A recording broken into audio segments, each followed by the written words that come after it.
ఇప్పటివరకు ఆయనపై ఎందుకు చర్యలు తీసుకోలేదని ప్రభుత్వాన్ని ప్రశ్నించారు. ఆలయ ప్రతిష్టను, పవిత్రతను కాలరాశారని అన్నారు. దేవుడి పట్ల భక్తి ఉన్నవారు ఎవరైనా ఇలా చేస్తారా అని నిలదీశారు. ఆలయ పవిత్రతను కాపాడాలన్న ఉద్దేశం ఉంటే ఇలాంటి నిర్ణయాలు తీసుకుంటారా అని ఆరోపించారు.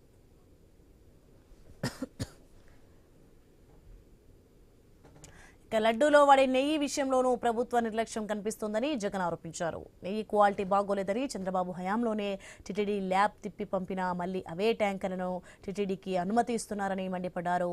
అదే నెయ్యిని లడ్డూ తయారీలో వాడుతున్నారని చెప్పారు. ఆలయ నిర్వహణ పట్ల ప్రభుత్వానికి శ్రద్ధ లేదని విమర్శించారు.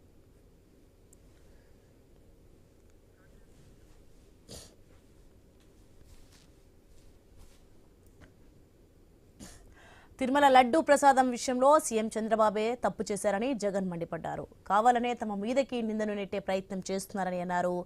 హెరిటేజ్కి చెందిన మ్యానుఫ్యాక్చరింగ్ కంపెనీ ఇందాపూర్ డైరీకి లాభాలు చేకూర్చేందుకే ముఖ్యమంత్రి ప్రయత్నాలు చేస్తున్నారని అన్నారు. స్కామ్లు చేస్తూ టీడీ